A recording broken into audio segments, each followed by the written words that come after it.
Okay, recording is started. Welcome back to the study hall for February 18th. We're going to do some more critical reasoning with defining goals. So these are mostly problems that have blanks in the question statement or in the paragraph somewhere. So where the blank forces you to actually specifically define the goal in terms of particulars, which is actually what you should be doing anyway. But here it's made even more explicit by the presence of the blanks in the problems. So again, copyright notice, there you go. These are all from the free GMAT prep software, which is copyright GMAC. So, and once again, in terms of submissions, the free problems are what we use. We can't use problems from the paid materials. Can't use the OGs. Can't use anything whose name ends with PAC. All right. Here is, and don't forget where you find those multiple choice answers. There they are. All right, let's do a problem. How about that one right there? And here is, again, here's where your multiple choice answers are found. And I'll give you a little bit of time to do that problem. Go for it.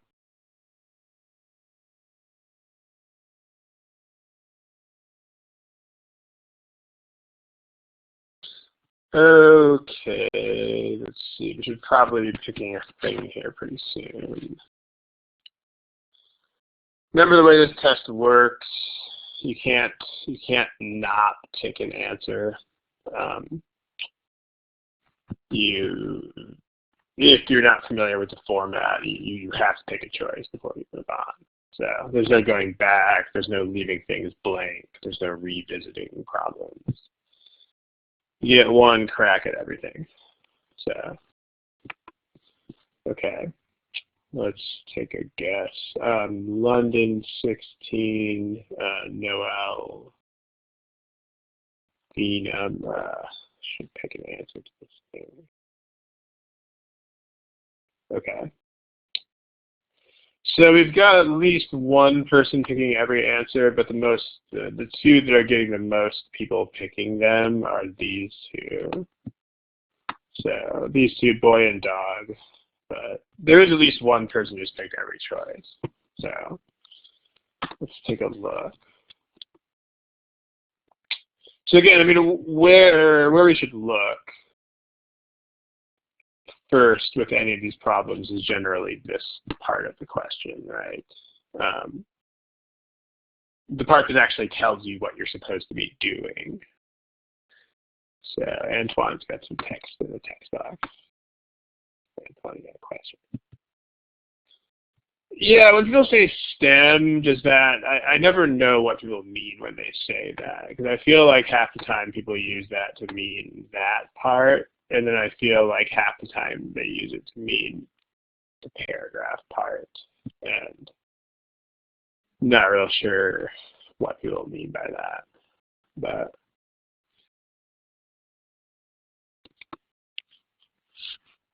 it's kind of the problem with terminology in general, is that it just kind of makes things more complicated than they have to be. But right, I mean, think about it. Like when you deal with these problems, okay, because like imagine that you were on a jury and they threw a bunch of documents at you and they were like, here, look at all these documents, and they gave you like 20 documents to look at, and then only after all of that did they say, oh, by the way, this is a fraud case. I mean, you'd be really confused while they were showing you all those documents, right? You'd be like, why are you showing me all these things? No idea what to look for.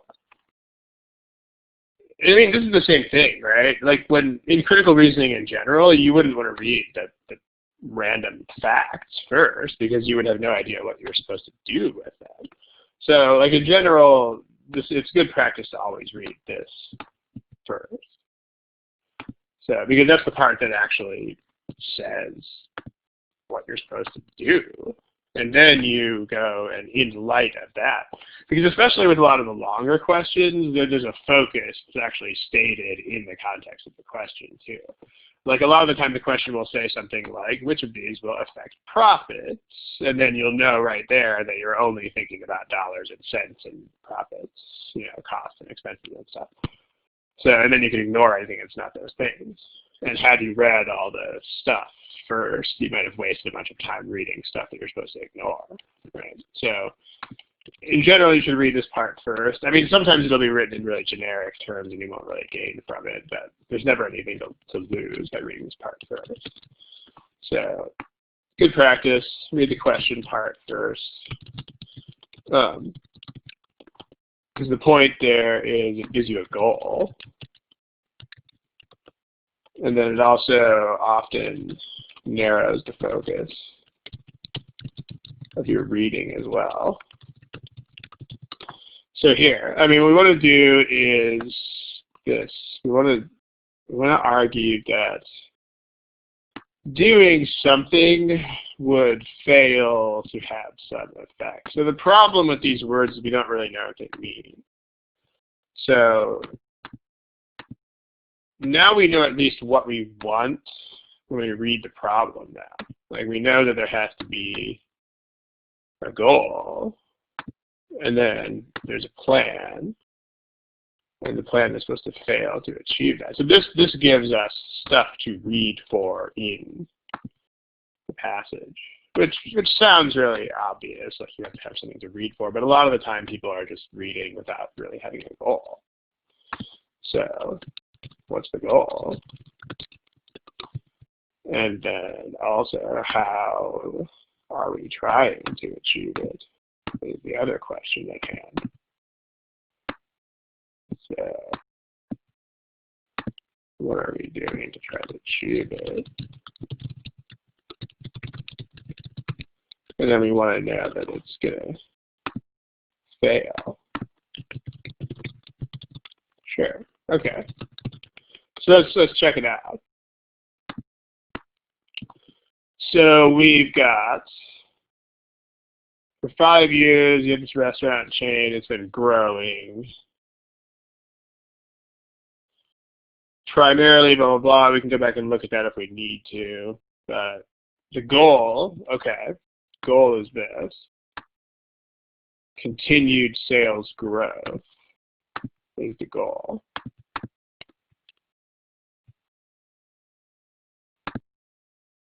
Continued sales growth.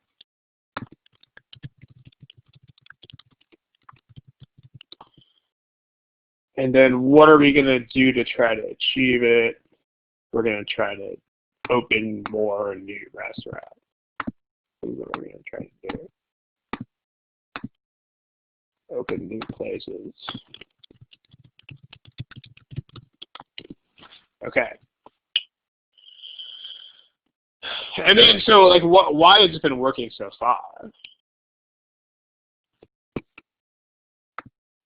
Because the deal is, we want to know why this is going to fail, right? And, I mean, so far this has been working. So no matter what the choices say, we need some reason why a plan that has been working so far is going to not work anymore. So why has this plan been working so far? And so then, why might this not keep happening? I mean, this is not some, special critical reasoning technique or anything like that. This is basically just common sense, right? Like if you think about it, it's whatever we've been doing has totally been working. And we are going to keep doing exactly the same thing that we've been doing.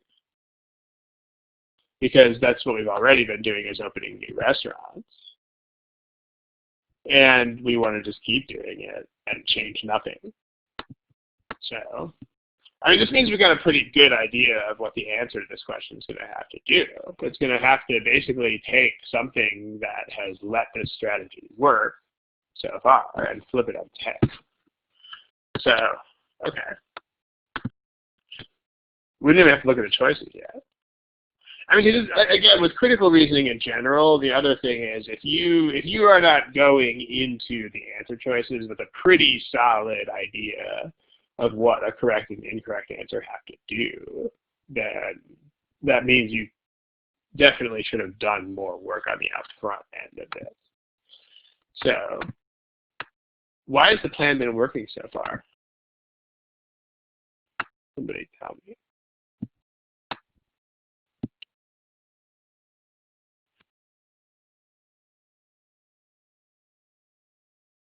Yeah, the plan's been working by like poaching customers away from other restaurants, right? So that's what it tells you in the top paragraph. So far,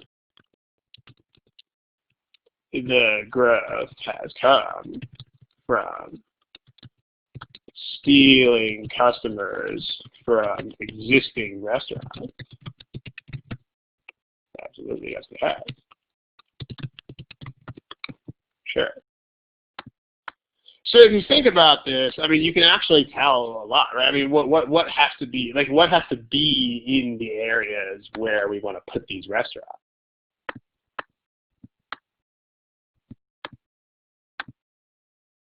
Yeah, we need other restaurants, number one.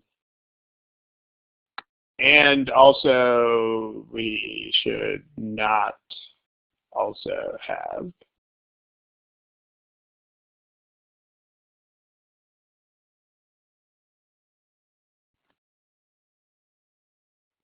one of our own, right? Because that's, I mean, that also sounds like common sense, but yeah, because there's a lot of other kinds of businesses that you can go ahead and throw up in an area where they already exist. I mean, like one Starbucks in an area with another Starbucks, you see that all the time.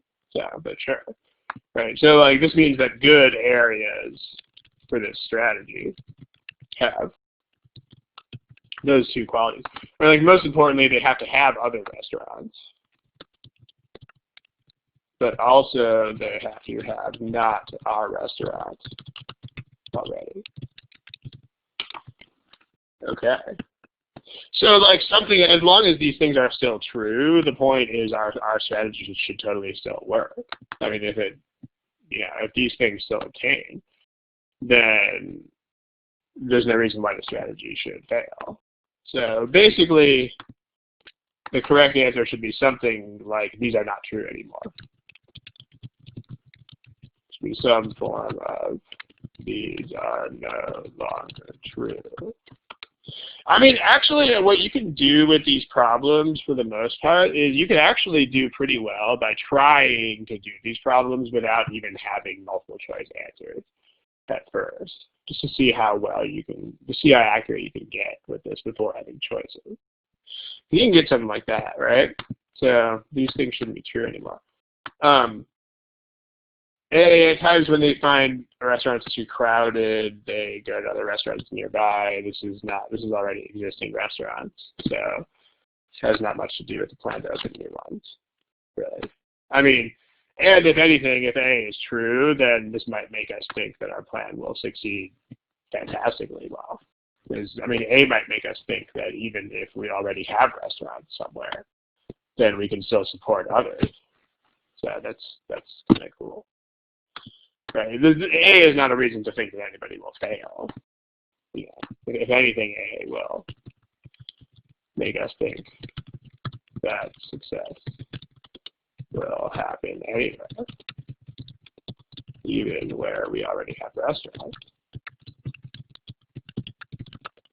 So that's not good. I mean, we want a reason why something would fail. So A is the wrong way answer. B says the super chain has generally opened new restaurants in locations that have lots of other restaurants already. Does that help us?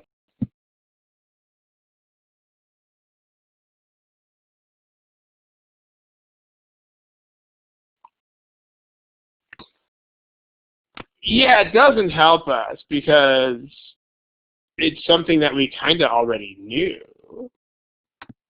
And it's not about the future, right? So Because, I mean, first of all, this is just a past data point. So this gives us no basis on which to make predictions. Because this problem is about making predictions. So first of all, you can eliminate it on these grounds alone. I mean, this is what we have done. Well, that's great, but nothing about the future. But also, you know, this is exactly what we would expect anyway, given how our plan works.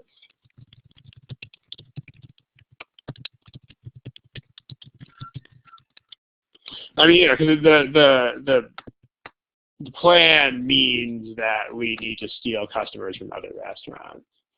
So this answer choice just says that so far we have basically made really intelligent choices of where to open these places, right? I mean, like, in fact, if B said something like this, the chain has generally opened restaurants that in locations that don't have a lot of existing restaurants, that would be, you know, that would be meaningful in some sense, because at least it would mean that there would be even greater likelihood of success. But that would still be a wrong way answer in that case, because you want failure. But this answer choice, the way it's written right now, doesn't tell you anything. It just tells you that so far we've opened restaurants in places that are good for this plan. Okay, great. So far we have done that. But that tells us nothing about what will happen in the future. But again, just keep in mind, right? Focus on the goal. We want a reason why this will not continue to happen. Future, we need that. I mean, several people picked this choice. So just keep focus in mind when you're looking for that, when you're going shopping for an answer choice. C, we just don't know. I think one person had C and then switched to something else. I mean, the smaller variety of foods says nothing about restaurant success because there's nothing in here to go on about that. Like we don't have, there's nothing about variety in this problem at all. I mean, if we had information about customers wanting variety or not wanting variety or so on, then sure, but otherwise, no. Aha, D. Virtually all the new sites, so here's your future right there, potential sites for new restaurants. So all the places where they're thinking about opening stuff in the future are already located where there are existing restaurants of our company. There you go. This means that we're already stealing restaurants, or we're already stealing customers from these restaurants. I mean, it doesn't disprove that the plan would work. I mean, you might have so many surplus customers in these areas that you might still be able to support a second super restaurant. But remember that in these problems where you have to weaken stuff or strengthen stuff, you're not trying to prove or disprove things. Like in terms of which way does this go, this definitely goes in the against the plan direction, because this means that a bunch of the clientele that we're trying to pick up is already taken care of. And so the restaurants might just wind up fighting each other for clients. And then E is about cost, which cost is also not really discussed as a factor here. We don't really know about price sensitivity. But also, we come out ahead anyway. So there's double problem there. First of all, we don't know if price is an issue. And even if it is, super looks good on this issue. Like, there's no way this could be against the plan, basically. Like, either this is neutral if price is a non-issue, or it is actually an advantage if price is an issue. So no matter what, this is not a disadvantage. And on top of all those things, this is something that has always been true and shows no signs of changing either. So this is at least like a triple bad choice. Any questions about this? And again, make sure you notice all this legwork that we can do up front. Like all of this that's here we basically did without even looking at the answer choices. Like we figured out, okay, here's the goal. Then once we had that, we actually came up with all this stuff about why has the plan been working and what can make it stop working. And we had the entire possibilities for this answer choice narrowed down to this sort of thing. I mean, in general, the question is if you have things talking about the past. I mean, if you're trying to make a rule out of this that you're going to memorize, then don't ever do that. I mean, don't ever try to make rules in critical reasoning because you can't do that. But in general, the past is not predictive of the future unless there are good reasons why it would be. Yeah, like if it's you might have a situation where the past could, where things are going to change only very slowly if they do change. Like, the problem gives you reason to believe that changes will be slow or that conditions remain stable for a while, then the past could totally predict the future. Sure. You just got to take each situation individually. But, I mean, if you're asking that for the purposes of trying to make a rule or something, then just that's not ever a thing that you want to try to do. Yeah, correct answer is D, dog. D like dog. Okay. Looks like no one else is typing. Let's get another problem. How about this one?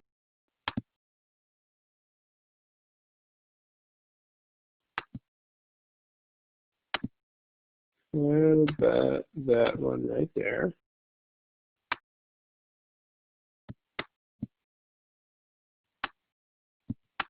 Go for it.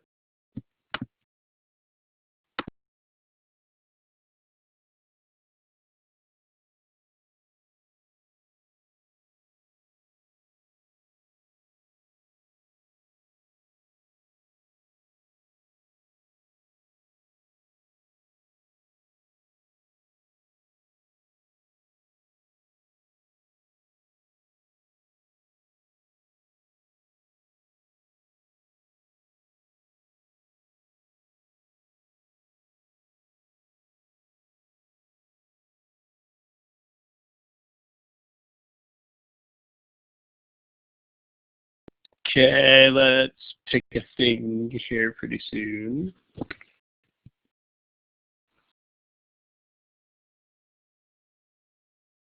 Yeah, when the problem's on the board, there's not sound.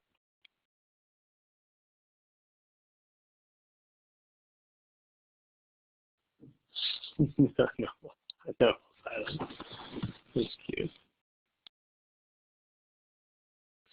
All right, let's see. Aisha just picked a choice. Eris, Ashtor, Nina, NL, Olusei. All right, let's take a thing.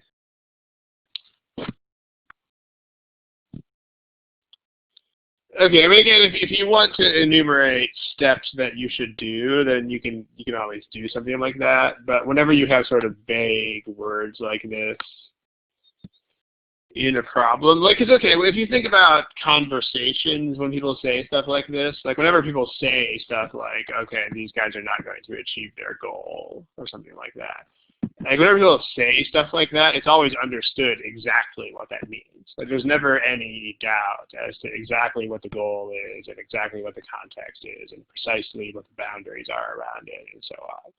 So like if there's ever any sort of doubt there, then it's clarified. People will ask. They'll be like, wait, what goal? Huh? Right? So that's what I think. So what is the goal? So when you see vague, if the question contains these kinds of vague words like this, like vague, like goal or plan or proposal or anything like that, you should just clarify, right? Always translate into specifics of the problem. Absolutely. Like stuff from the passage. I mean, this is why you want to read this before you go into the paragraph here, because you want to have an aim while you read the paragraph. You want to have a purpose for why you're reading that paragraph in the first place, and this gives you a purpose, right? So translating the specifics, and then once you've done that, then like think about brainstorm, and like think about specifically, like think about what would affect the situation, and then try as best you can to predict the answer as specifically as possible. And only then should you really even think about looking at the choices. And if you have a way of, like you'll know personally if you have this way of being led astray by answer choices or kind of being led down the path by answer choices where you shouldn't really be going.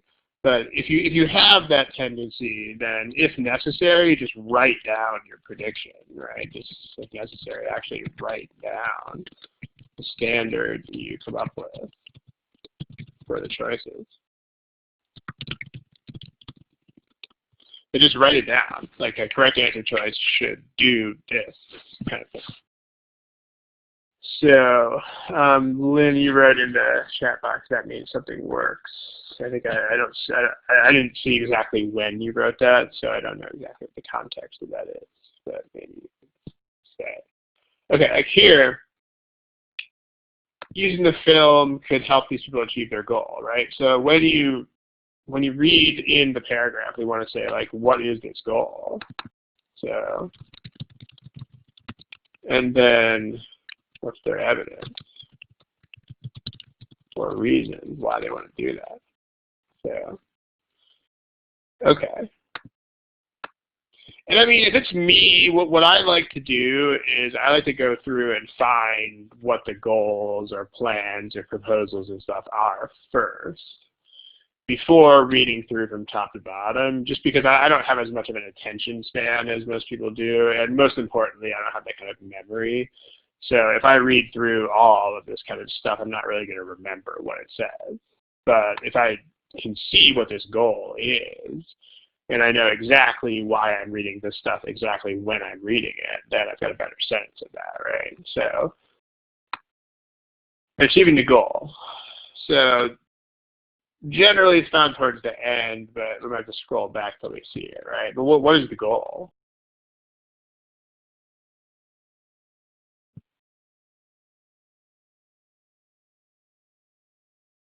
There's the goal, right? And if you see this, the words that clue you into that here are in order to blah, blah, blah, right? So the goal is that.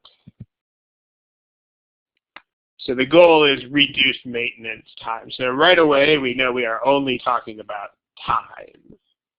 I mean, this is why you want to do this before you read that whole paragraph, because now anything that doesn't have directly to do with time is gone. Yep. In fact, all right. The goal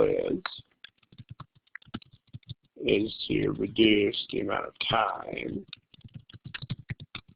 spent on maintenance. You know what you might want to do right now? I mean, we might just want to like go to the answer choices and see which answer choices have anything to do with that. Let's just do that. Let's just see which answer choices have anything to do with time. I mean, you never know, right? You can get a home run like that. This is about color tones. This has nothing to do with time. I mean, you know, color, hue, tones are not really time related. I mean, here, this is about film being able to move much more quickly. So efficiency, that's definitely a time issue. Time savings. Well, that's relevant. Sure. C says you have to be really skilled and trained to apply it, but that has nothing to do with how long it takes. That just means you have to train people to do it, but it doesn't mean that it's fast or slow. D says that it can be protected from certain kinds of pollution and stuff, but that has nothing to do with time spent on maintenance. And E says that you can fly the plane really fast and it's not going to peel off.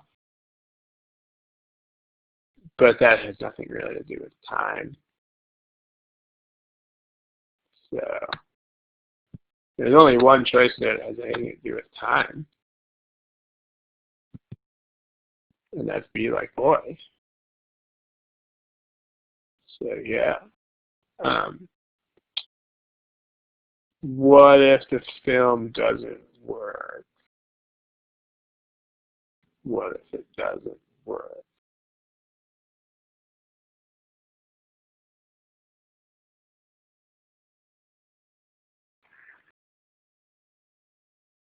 What if it does? What are you?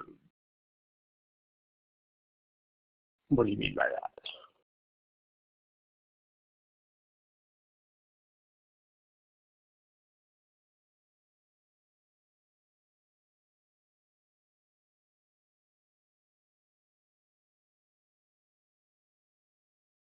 I mean, because like when you look at these questions, one thing you have to do is you have to get rid of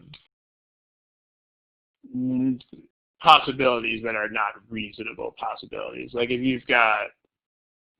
you actually have airline officials considering this stuff as an alternative to paint, then it doesn't work is not going to be thrown out there as some kind of thing. I mean, none of these choices are going to depend on that anyway, because that really shouldn't affect anything. But you're not going to have to consider things like that. I mean, if it's being considered as an alternative, then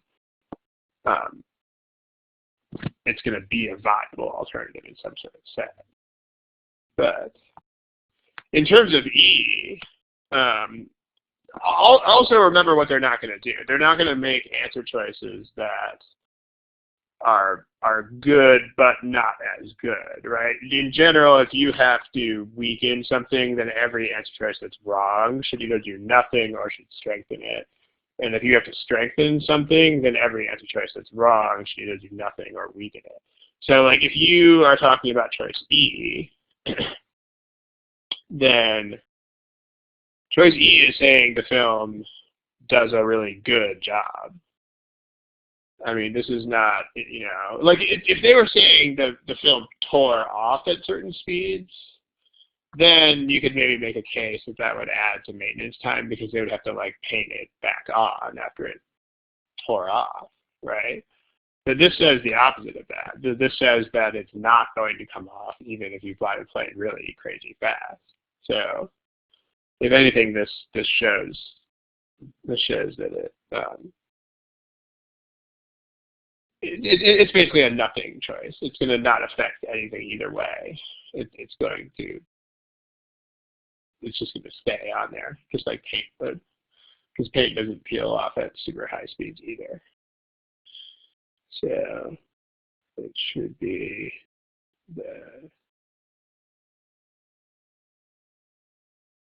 I mean, it doesn't explicitly say that, but it also doesn't say that it can't. And if it's being considered as an alternative, then we should. I mean, remember, you got to make the most reasonable interpretations of these things. So, like, if you heard that the State Highway Administration of California was considering using some synthetic surface instead of asphalt for highways, then you would just read that as, okay, well, they must have done some basic testing on this stuff already and verified that it is a reasonable road surface. Like, if you even read that in the newspaper at all, if you read there was like, State Highway Administration is considering this stuff to replace the current road surface, then already you would know that it was a decent road surface. Like the possibility that it was totally not a thing would be off the table. So, because it wouldn't even get to the point of being an alternative already. Yeah, it's like same thing when you read this. If you even get to the point where officials are considering it, then it's not going to be a thing that totally doesn't work. That's just not a reasonable interpretation. So if they say nothing about it, then you would go with the common sense interpretation, which is it's going to be a thing. In terms of difficulties, there's never any good productive reason to think about that. People who are asking about that, always useless to think about that. In fact, always worse than useless, because I mean, if you think about it, the fact that you're asking that question is proof that it's useless to ask it, because you will never know that at all. So it is totally and utterly pointless to think about that. And if you think about it, then you just have less brain power to focus on solving the problem. So yeah, don't think about those things. Those are not useful to think about. Okay, but yeah, if you just realize the goal here is time savings, then we're already finished. It's B, because the other ones have nothing to do with anything. If you want, you can read the rest of the paragraph. They have to spend some time on maintenance and stuff, and that's when they do the paint. So, blah, blah, blah, that doesn't really help us. But yeah, this is it. Time. Time is the goal. So that, specifics of the problem. There it is. Specifics are time. In this case. In this case, it's all you got to do. It's pretty neat. Alrighty. Any other questions about this specific problem? Fire away. If not, let's do another one. Let's do one. So that's B like boy. Okay. How about, let's do this one. This one's got a lot of words in it. The difficulty level is it doesn't matter. And it never matters to think about that, and you are wasting your time and effort by thinking about it at all. In fact, that's the best case scenario. The best case scenario is it's useless to think about that. The more likely scenario is you'll do worse if you think about that, because you'll have less brain power to think about the problem. So, I mean, also things like question types. I mean, question types and stuff like that are also only things you should think about as backups if you don't really understand. Because like if you understand what they are asking you in plain English, then I mean, like, okay, like the thing you got to understand about critical reasoning is that critical reasoning is basically regular, everyday human reasoning in the form of annoying formal text, right? Like with critical reasoning in general, plan A should be just read the question, understand what it's asking you, and do it. If you can do this, you should just do it. Plan B should be absolutely everything involving strategies and question types and anything else that can be printed in a book. I mean, because really, this is stuff that, at the end of the day, this is stuff that you can't really make methodical. So anything that you see in a book is going to be an approximation of the kind of reasoning that you need, but only an approximation. So, I mean, if you can read this and you understand that that's what it means, that it means, okay, the goal is to save time, and I want to know something else that will also help me save time. I mean, there's nothing to gain by thinking about question types there, and there's actually a lot to lose, because right now you've got this exact understanding of exactly what the question is, and thinking about question types will only make that less exact and more vague.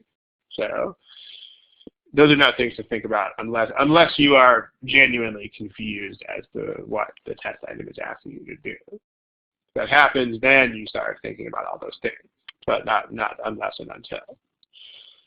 I mean, plan A is this. The only reason you see the stuff that you do in books and so forth is because you can't quantify how to do plan A here. If you could, that would be artificial intelligence, and you would be very rich if you could do that. But, yeah. Okay, let's do this problem. There's a lot of words, so it'll probably take you longer than others. But give it a shot. Don't forget where you have multiple choice answers. Multiple choice answers are there.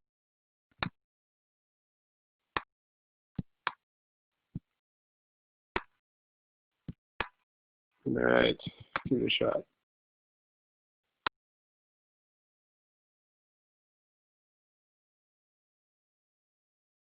Okay, let's pick a thing pretty soon. Pretty soon. Maybe take another 20 or 30 seconds, maybe.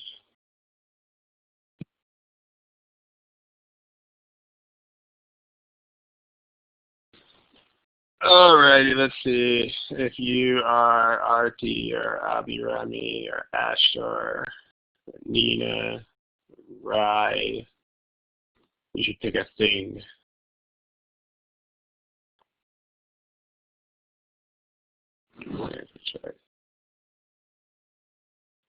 Remember, in general, if you're one of the last few to answer the question, then you are also one of the few people in which I'm most interested in your answer, because usually those last few people to pick answers are the ones that are sort of on the bubble as far as understanding and stuff goes. But remember, you can't not answer stuff on this exam. Okay, people. Remember where the multiple choice answers are? They're here, underneath your name. You'll find the letter A underneath your name to the right. You can click on it, and then you'll see a pull-down menu of choices. So the point is to not answer it in the chat box. So, your name will be somewhere. If you see the word participants, you might have to expand. There you go. You found it. Okay, gotcha. All right. So most people are picking either. No problem. Most people are picking either A or C. Although, okay, Ashton, you see where the multiple choice answers are, right? That's where we just indicated those. You might have to find the word participants somewhere on your screen. You might have to click the word participants and expand that part of the window. And then if you do, then you'll see your name, and then you'll find this underneath there. But if you click that, then you'll see the multiple choice options under there. But okay. All right, so most people are picking either A, alligator, or C, cat. But here, let's talk about it. So we've got at least one person picking each other choice, but most of the A's and C's. Okay. So again, here's our vague words. I mean, whenever we see vague words in the question, we want to first define what the heck that is, right? So we should do first. We're going to define, like, what is the contention? Then brainstorm. Then read what would affect it, what's happening. Then brainstorm what would affect it. And then make a prediction. Okay.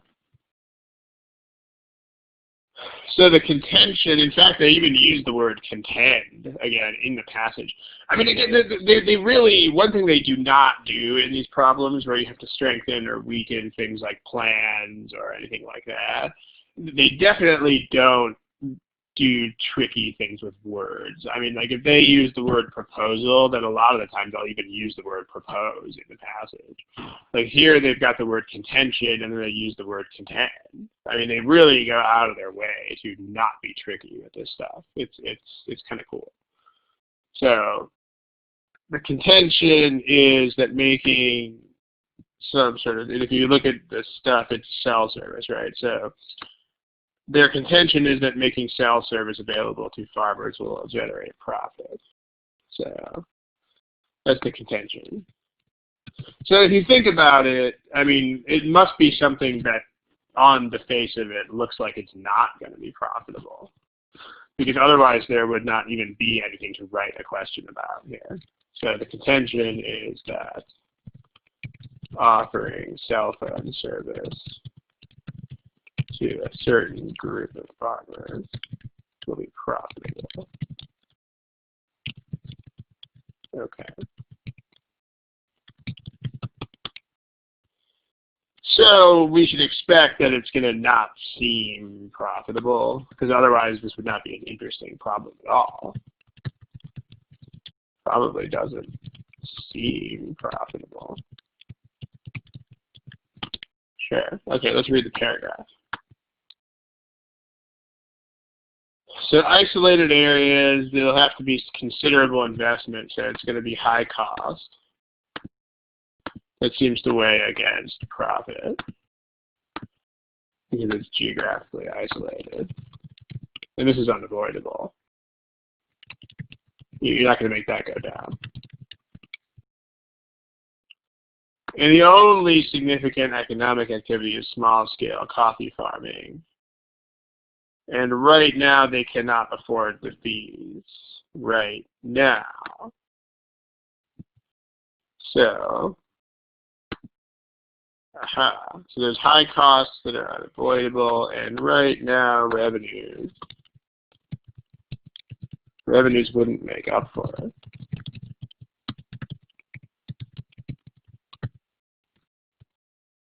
Okay, I mean, so profits are revenues minus costs, right? So what is, and notice that this is stated with absolutely no uncertainty about the cost. It will require considerable investment to install the capital that you have to install to give these people service. So, okay. What's the only way that this situation could change? Like right now, profits are negative.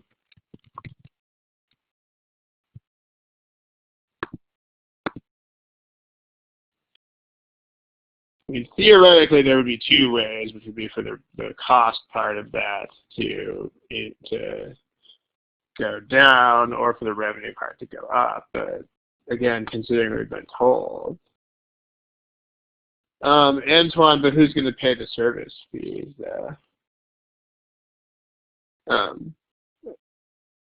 Maybe depending on, right? If some way of the farmers, right? Because okay, right now, yeah, the farmer's revenue, the farmer's income isn't high enough to cover the costs. So what could change? Like how could this become profitable? Well, there's really, mathematically speaking, there's only two ways, which are costs could go down, or profit could go up, or revenue could go up, which could be farmers' money. And we've already kind of ruled out costs going down, right? Like if you, if the costs are not going to go down because they have to get this stuff into a geographically isolated part of the country, and that's not really going to become less costly. But if the revenue goes up, then they might be able to afford these service fees. Sure. So it's going to have to be something that will allow the farmers to pay the fees.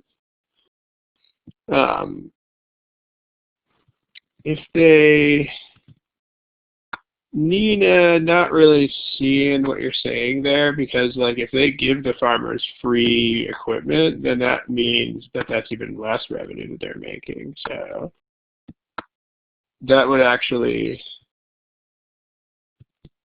this would actually work against profits. I mean, like, this would actually go the other way, unless I'm reading the words the wrong way. Unless you mean something else that you're not saying when you write this, but this would actually go the wrong way. Because providing any sort of equipment for free is actually a cost to the company, because the company has to pay for that equipment, and then if they're turning around and giving it to them. So, yeah. Okay. So let's check it out, right? I mean, it's got to be something where the revenue goes up. And then, right, Karishma makes this point of, would they even subscribe to these funds? So ideally, it should be a way for their revenue to go up that is tied to having these funds, right? So that's even better.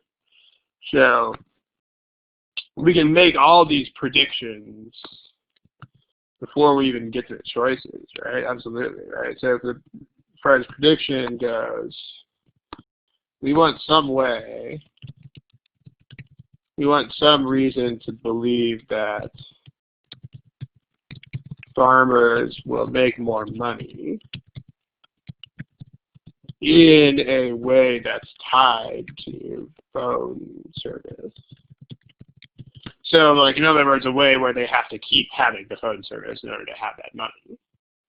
So that would cover that issue that Karishma is raising as well. So, avoid their services.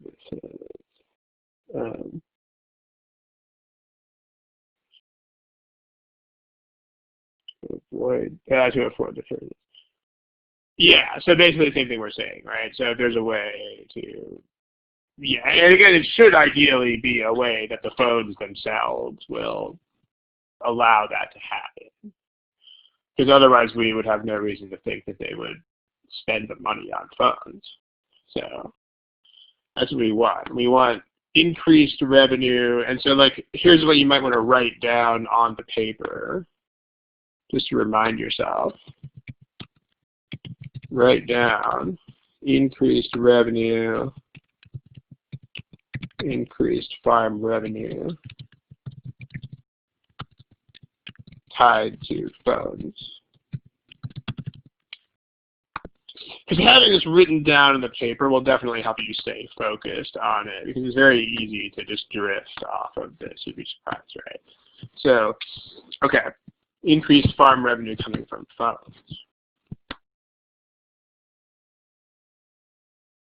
Well, what does A say? Currently, right now, the coffee farmers have to sell the coffee at whatever price the buyers dictate. So we can take that to mean unfairly low prices, because they cannot remain in contact with higher bidders. So this is, you know where they're going with this, right? Like, contact,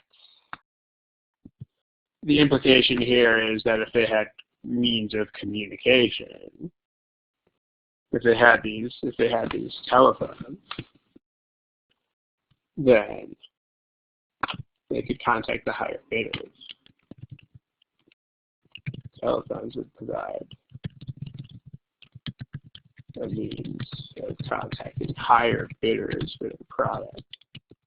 So this does, right? If you talk about the requirements that we have here, this totally ties in increased farm revenue with phones. This is precisely what we want. So this is great. I mean, if you've got that much of a hit, you might not even want to read the rest of the choices, but if we check them anyway. So here, this is going to be a choice that we want.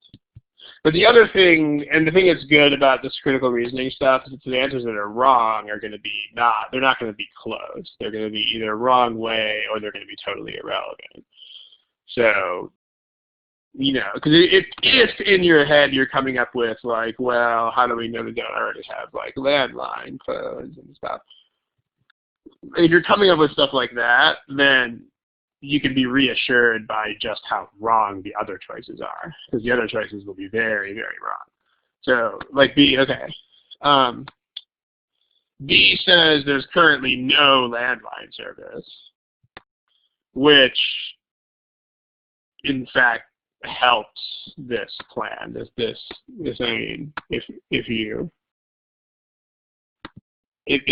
anything, it would kind of go hand in hand with what they're saying, but we don't really know, because we don't know that phones would do anything.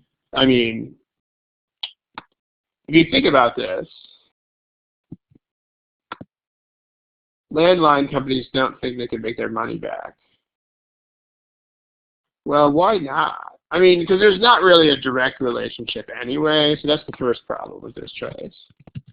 There's no direct relationship.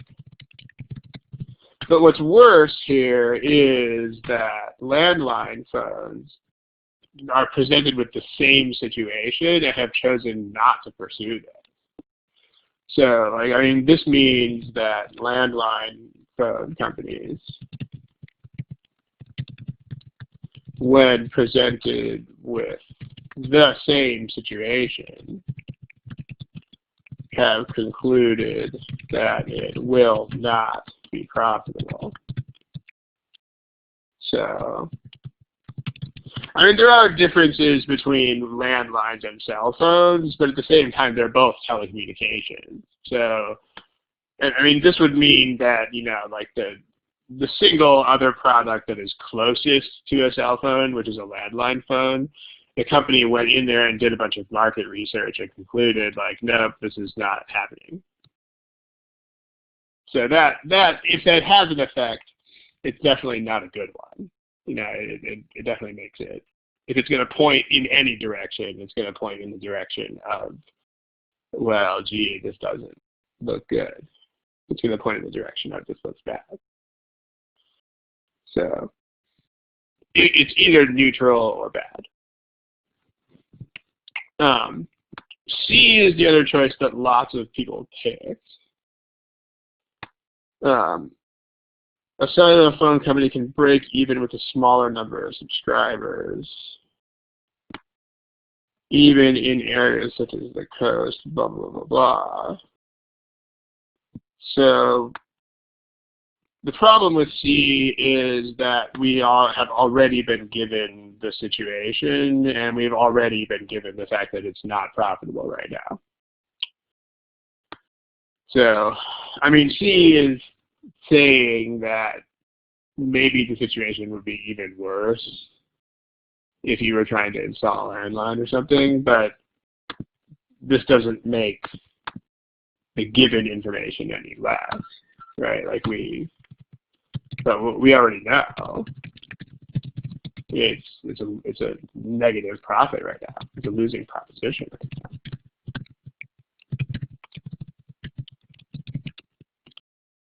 I mean, it's kind of, they do this a lot with these choices. Like they'll give you these choices that are like, oh, in general, this kind of thing is more likely to be X, but the passage has already told you that it's not X.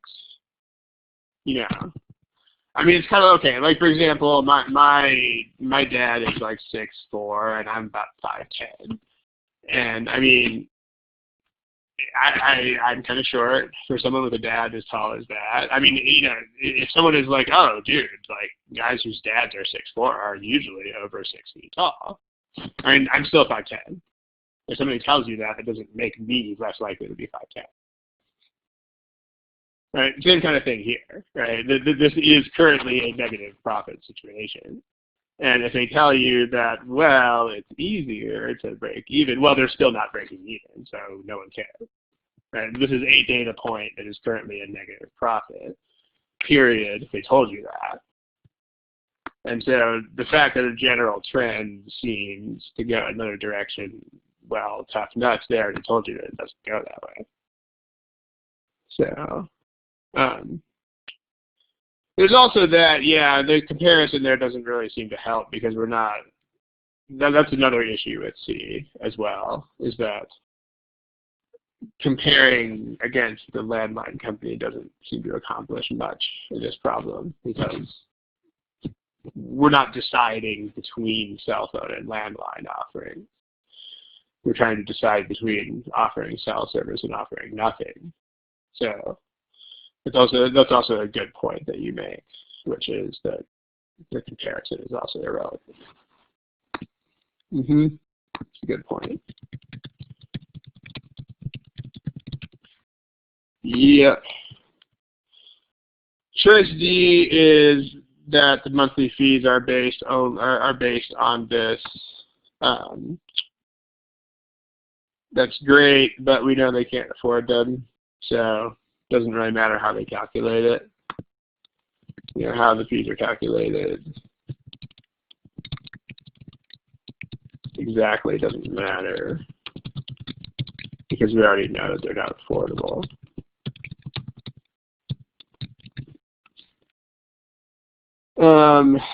Let's see. I mean, okay. Again, I think you're trying to make rules again, Ashton, and that's not a good idea. I mean, like for example, if you had something like B, like if you had something like B that went the other way, like if you had the landline companies did this analysis and found that they could be profitable,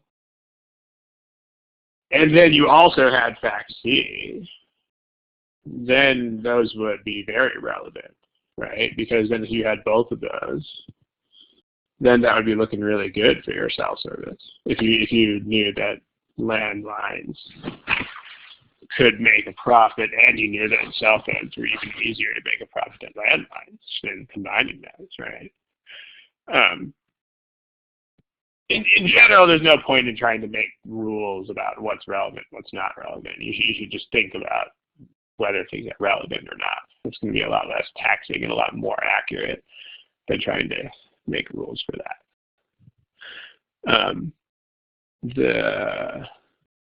Well, breaking even is where you have to get before you become profitable. So by any definition, right, that's not a reason to ignore something. That's not a reason to ignore something entirely.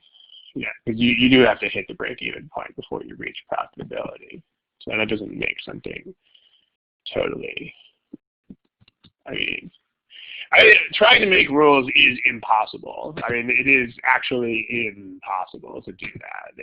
Notice I didn't say really hard and I didn't say challenging. I actually said impossible. Like, you can't do it. If you try to do it, you will fail. I mean, you can try, but it's not going to work because there is this big effort to try to do that. It's called artificial intelligence, and no one has ever been able to do it. I mean, people have spent decades and decades and trillions of dollars trying to do that, but nobody has ever even sort of succeeded at that. I mean, people can't even make rules for how like 3-year-olds think, much less for actual complicated human reasoning. So it's just there's no way you're going to be able to do it. I mean, if you like trying to do impossible things, you can try it, but it's not going to work. So that said, I mean, the best way to get sharper at figuring out like what's relevant and what isn't relevant and stuff like that is to personalize the situations more, like to think of them as situations in which you are personally involved or conversations that you are personally having or things like that. Because, you know, like anytime people are personally involved in stuff, they are marvelously good at understanding exactly when things are relevant and exactly when they are not relevant. I mean, they just are, right? Like people, even if there's like 1,000 million steps of reasoning, people are still really good at that, you know. Like even people who are not particularly smart in the like dirty test taking sense of being smart. I mean, you know, like if you have to park your car on the street here in downtown LA, then, you know, if you know there's going to be a big playoff game or something at the Staples Center, you might be like, oh, well, there's a game and these streets that are next to the stadium get filled up, which means those cars spill over onto those streets. And then those cars will spill over to these parking lots, and these parking lots will raise their prices. It means people will go park on these streets, then I can't park on these streets during these days of the week. Oh, hey, I have to move my car to those streets. Like that process right there is 1,000 times more complicated than anything on the GMAT, but people can do it. I mean, anyone who thinks about moving their car on a crowded event day can do it because that's a personal situation and people are involved in it, and people are not thinking about it as a test thing they have to study for, and that's the key. So it's really getting this to be that sort of thing where you think of it as real life and not as some weirdo abstract test that you're taking. But but the more rules you try to memorize, the worse you're going to get at this, because the farther away you're going to get from any sort of intuitive processing of any of it. But, okay. This. So the rest of these choices, choice E, Calix has for years made a profit on this. Well, that doesn't tell us anything from the coastal region because it's not in the coastal region, and these areas are still isolated. So this doesn't tell us about that. So we've got correct answer, either irrelevant or wrong way. Irrelevant, irrelevant, irrelevant. And that's the point you want to try to get to when you review these things. It needs to be black, white, white, white, white. Okay, looking at A, if the general word was less than majority. I mean, if you have to nitpick words like that, then you're also kind of barking up the wrong tree. I mean, remember that in all of these problems, you're going to have one answer choice that is black and 4 answer choices that are white. It's not going to come down to nitpicking quantitative words as to whether they mean 50% or not. I mean, even if this wasn't strictly 50%, I mean, it would still push the thing in the right direction. I mean, you would still have, yeah, some sort of contrast. You want to think about it as green and purple, you can too. I mean, you know, even if this is only some plurality, if it's 30% or whatever, it's still a significant effect in the right direction. I mean, it's still some giant chunk of bidders with which these farmers could suddenly be in contact. So it would still be a strong push in the correct direction, as opposed to the 4 incorrect answers, which don't push in the correct direction at all. So, I mean, that's how these problems are going to work. They do have to be, because they deal in, you know, real world sort of common sense reasoning, the trade-off for that is that there's no shades of gray in the correct versus incorrect spectrum. I mean, you will have black, white, white, white, white, just so there's never any chance of ambiguity in these problems. They do a good job of that. So if your understanding of the problem and the correct answer boils down to like nitpicking quantitative words, then some more reasoning is in order, or some more review is in order, so you get to the point where you actually do perceive the choices as black, white, white, white, white. But yeah, okay. I mean, even if you don't perceive the correct answer as perfect, it should still be the only answer choice that goes in the right direction at all. So you should have 4 answer choices that do not go in the right direction, and then one that does. So there you go. Okay, we are just about running up on the time limit. Cool. Let's do it. Let's take a break. Let's break off here. I mean, turn it off.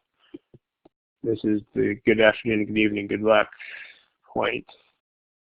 Thanks for coming. That was some good discussion there, Dan.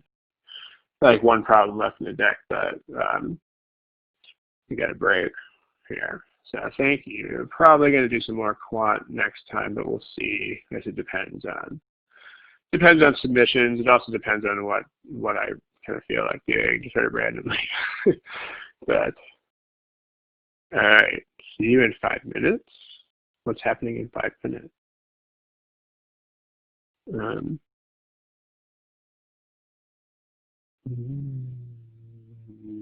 don't know what I don't know what you're talking about, but okay.